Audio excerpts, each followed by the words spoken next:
Bonjour à tous, je suis Xiao Ho, opérateur de l'équipe de production de Civilization Reborn. À partir de cette semaine, je vous présenterai les prochains journaux de développement. Le premier de la version démo présentera la galaxie unique de Civilization Reborn. Intégrer la Voie lactée dans le jeu est un rêve commun à tous les créateurs de jeux de science-fiction, mais c'est évidemment impossible. C'est pourquoi, comme vous pouvez vous en douter, nous avons conçu une carte adaptée au jeu 4X. Cela inclut, sans illimité, la taille et la forme. La carte de Civilization Reborn présente des dizaines d'étoiles. Celles-ci ont souvent une étoile unique comme noyau, fournissant matière et énergie à l'ensemble du système solaire. Les planètes qui les entourent sont le fondement de toutes les civilisations. Parallèlement, dans un avenir proche, nous enrichirons l'écosystème astronomique en permettant l'apparition d'étoiles binaires et d'autres types de corps célestes dans la Voie lactée. Outre les planètes, l'espace.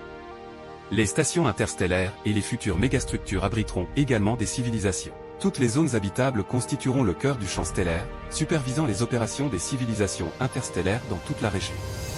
Bien sûr, la conception de la carte est encore en phase d'itération, et des ajustements restent possibles concernant la relation entre les champs stellaires et les galaxies. Nombreux sont ceux qui pourraient idéalement penser que la galaxie d'un jeu de science-fiction devrait être librement mobile et tridimensionnelle. Mais soyons honnêtes, nous avons notre propre vision de la question. Nous pensons que l'équilibre entre réalisme et gameplay doit privilégier le gameplay. Un jeu doit d'abord être amusant pour être populaire. C'est pourquoi nous avons adopté une stratégie de planarisation, utilisant des grilles hexagonales pour créer les cartes. Les grilles hexagonales imposent des restrictions de mouvement aux unités, à mi-chemin entre les routes interstellaires et la libre circulation. Contrairement aux routes, sans restriction de terrain, vous pouvez choisir une direction de déplacement. Contrairement à la libre circulation, cela limite le temps de trajet entre chaque grille, qui est équivalent sans restriction de terrain. Cependant, nous tenons à préciser que la conception de la carte est encore en phase d'itération. N'hésitez pas à nous faire part de vos suggestions dans les commentaires. Vous avez sans doute remarqué que la dénomination des provinces est un sujet intéressant dans la production de jeux de science-fiction.